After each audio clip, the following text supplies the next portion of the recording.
Ay naku, yan ang mahirap. Naalala nyo nga yung reporter, di ba, na binara ni Sandro. Kasi nagsabi ganito ganyan, wala daw po, hindi nyo pa daw binigyan ng budget. O kaya sabi ni Sandro, finak-check mo ba yan? Finak-check mo ba yan? Di ba? O eto, mga kababayan, speaking. Finak-check mo ba yan? O dito tayo kay Sandro Marcos. O di ba? Ngayon mga kababayan, sinadya ko talagang unahin yung kay Guanzon. Dito tayo kay Sandro. So ngayon mga kababayan, kung naalala ninyo, no, sinupalpal, pinahiya ni Sandro si Eden Santos ng Net25 na reporter. Bakit? Kasi pinagpilitan ni Eden Santos na wala daw budget, hindi daw binigyan ng budget ni Sandro Marcos yung mga nangangailangan ng budget na naapektado ng kalamidad. Especially yung nasa Gensan. Sabi ni Sandro, saan mo galing yung kwento na yan? Paano mo nakuha at bakit mo nasabi yan? Finak-check mo ba? Nag-research ka ba? Anong resulta? Kaya nga sabi ko sa inyo mga kababayan, minsan kapag may content tayo dito, kapag may content tayo dito, may vlog tayo dito, di ba ang sabi ko, mga kababayan, ito po yung kumakalat ngayon. So, disclaimer lang, di ba? Minsan nagsasabi tayo, chismis po ito, huwag paniwalaan. Disclaimer lang, narinig ko lang, nabasa ko lang galing sa page na to. Dapat ganun ang ano ni Eden Santos, hindi ayaw ni Eden Santos magbitaw ng pangalan kasi natatakot siya na kapag binirify, mapahiya siya. Ayaw niyang sabihin, galing po ito kay Kent Garcia, kaya itinanong ko lang sa'yo. Ayaw niyang ganun. Bakit? Kasi takot siyang demanda siya ni Kent. Pero hindi niya inisip na baka siya ang idemanda ni Sandro. Ganyan ang mga DDS, mga kababayan. Hindi ko nga alam kung bakit nakapasa bilang journalism to si Eden Santos, no? Bawal kaya sa journalism yung tanga. Ito po, mga kababayan, sorry sa word na yan pero which is totoo talaga. Ito, pakinggan nyo. Mga kababayan. Never, and I mean never, do squats if you're a woman over 50 and trying to have toned body. Kwento-kwento lang yan. Ito ang buwelta ni House Majority Leader Sandro Marcos sa aligasyong ipinagkait daw ang pondo at ayuda sa General Santos City kaugnay ng nagdaang lindol. Narito ang agenda report ni Janina Vela. As far as I know, wala pong zero na ganun. Lalo na sa Gensan, who would be so stupid to do that? I mean, really? Nainis si How. Ito mga kababayan, yung tinanong ni Eden Santos kay Sandro, kaya kong patunayan yan na hindi totoo. Bakit? Sa Gensan po may panukala si PBBM, 100 million pesos budget itulong. Sabi pa nga ni PBBM, wag nyo nang ilista-lista, ipamigay nyo na. Wag nyo nang lista-lista kung sino. Hanggat nandyan nakapila, kailangan nila yan, trahedya to eh. So bakit may ganong budget, bakit may ganong ayuda? Ano yun, hindi binadgetan? Budget yun eh. Dumaan sa budget yun. Yung sabi ni PBBM, 100 million budget para sa mga apektado sa lindol. Di ba ang sabi nga ni PBBM, huwag nyo nang ilista yung pangalan. Huwag na yung purok-purok na yan. Kasi hassle yan eh. Kailangan na ng tao. Kakain na yung tao. Nagutom na yung tao. Di ba? Gusto na ng tao. Kasi apektado sila. Wala nang lista-lista. Pila, bigay, pila, bigay. Ganon ang sabi ni PBBM. And that is 100 million budget. Pangalawa, meron pa, lahat ng mga apektado sa General Santos na mga natabunan, nasugatan sa lindol, libre sa hospital, walang babayaran. And that is also a budget.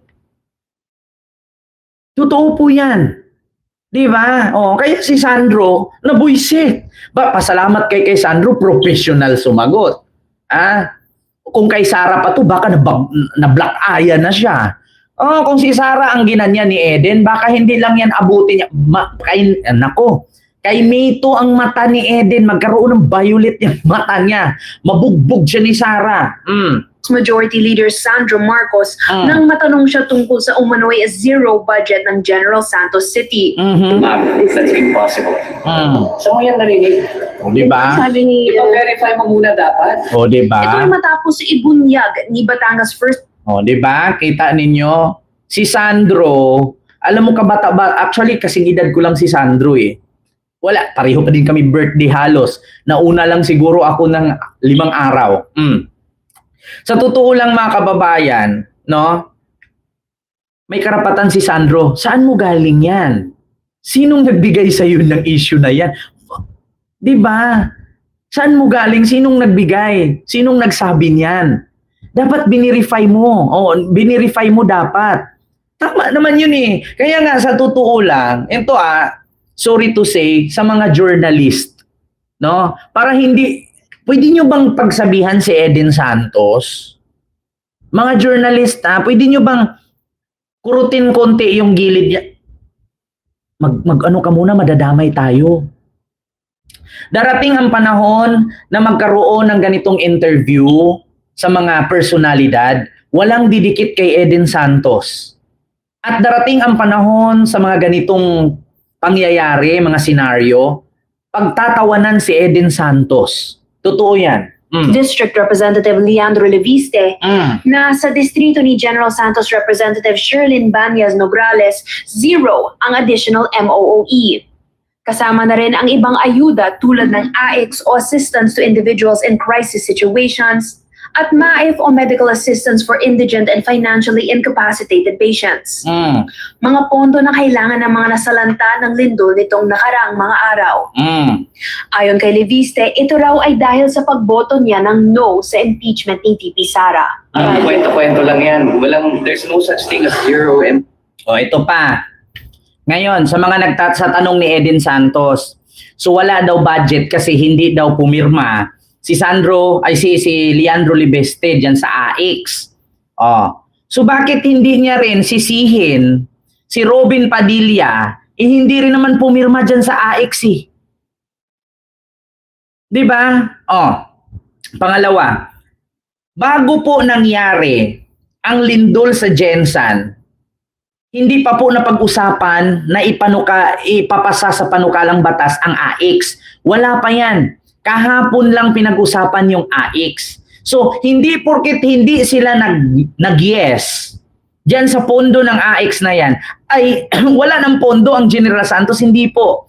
Sa barangay nga meron ng calamity fund ang barangay. Wala pa yung AIX, wala pa yung tupad, wala pa yung purpose. Meron ng budget per barangay na calamity fund. Hindi lang barangay, pati municipality at pati ang capital.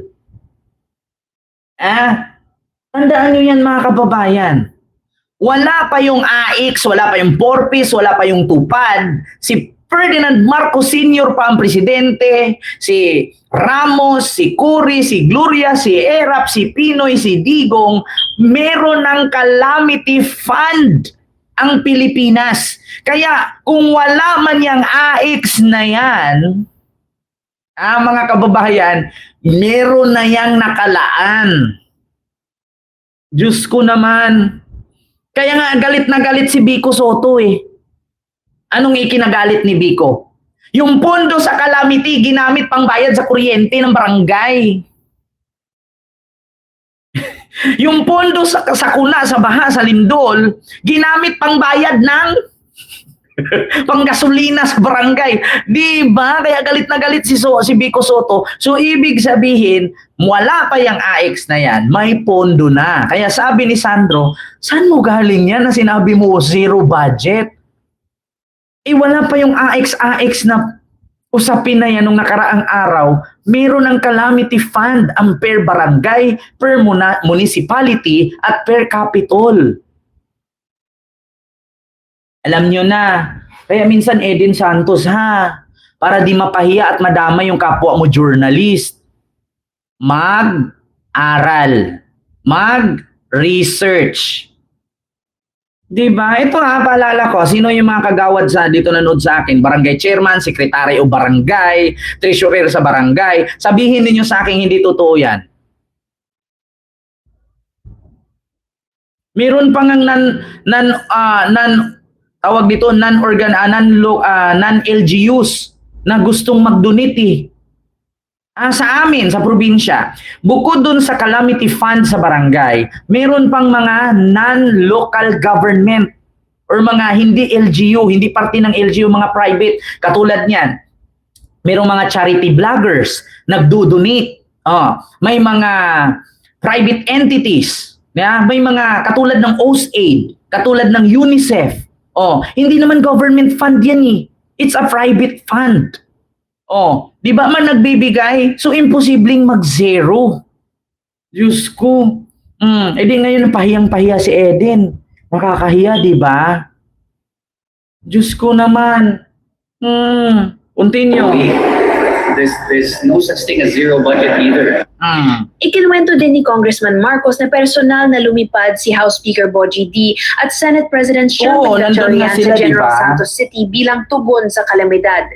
Dagdag niya, opisyal nang nag-extend ng assistance ang Kamara sa lahat ng affected areas ng lindol sa Mindanao.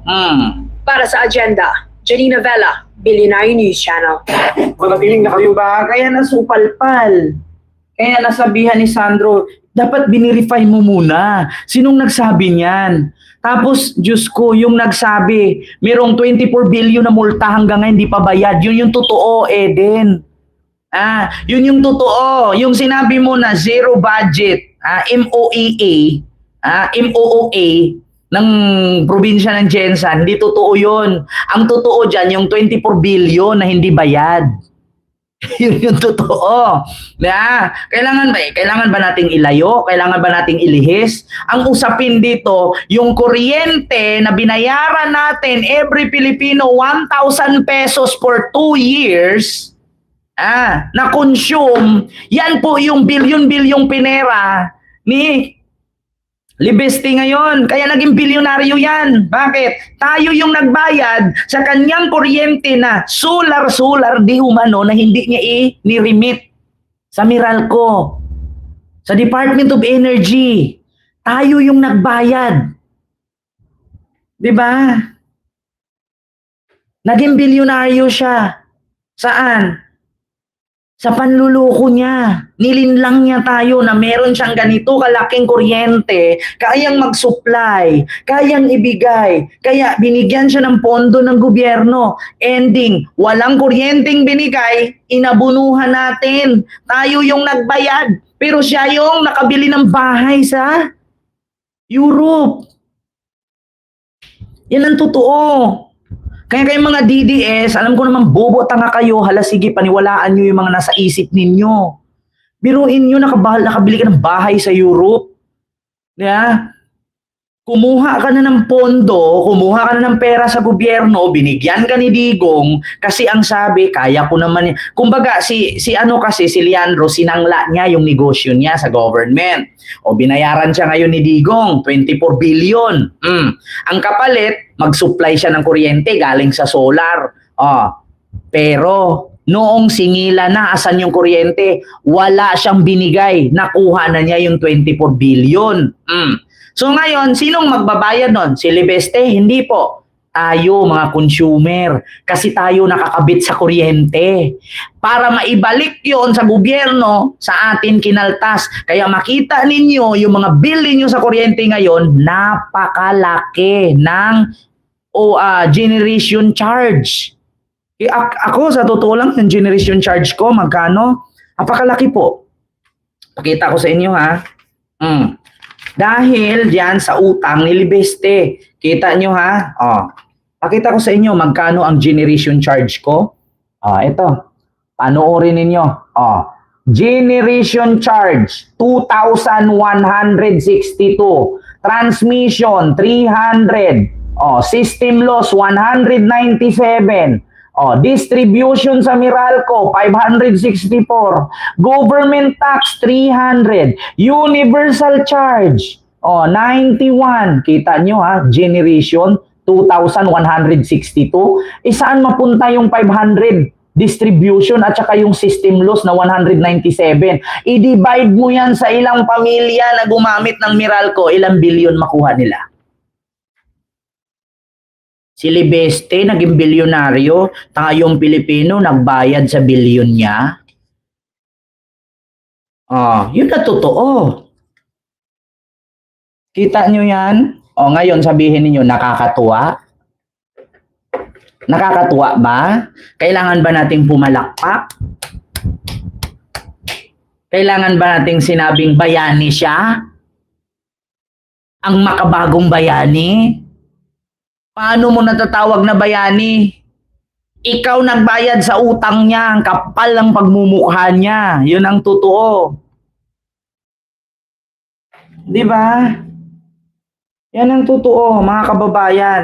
Dapat yan ang tinanong ni Eden Santos. Totoo po ba ito, Congressman Lipeste? Kami nagbayad sa nabulsa mong bilyon sa hindi mo na ibigay na kuryente sa Meralco, kaya ang Meralco chinarge sa amin. Pag sinabi ni Libeste, hindi po, sampalin mo ng microphone. Di ba? Ganun yun eh. Kung hindi niya mai-provide yung kuryente na yun, ang agreement nila, taong bayan ang magbabayad dyan. Alam nyo na. Kaya kawawa, di ba? Nasupalpal. Kaya nga nagtataka ako eh. Bakit hindi nakukulong yung mga yan? Bakit walang action? Bakit hanggang ngayon malaya pa rin silang naglilipad-lipad? Sir Michael, maraming salamat po sa iyong super sticker. Thank you so much. Bakit malaya pa rin silang bumatikos sa gobyerno samantalang sila naman yung may mga problema? Yung mga batikos nila kay BBM, mastermind sa korupsyon, mastermind sa nakawan, adik, bangag, weak leader. Wala silang may pakitang pruweba. Samantalang sila na mga nagyayaw-yaw, nagdadaldal, napakadaming sabit. Si Chabit, sabit. Si Mike Defensor, sabit. Si Kiko Barsaga, sabit. Si Libiste, sabit. Si Sara, sabit. Diba? Puro sabit. Kaya pag may mga politikong maingay, sabit yan. Si Marcolita, sabit. Ay. Diyos ko mga kababayan, kita nyo yan? Ay nako.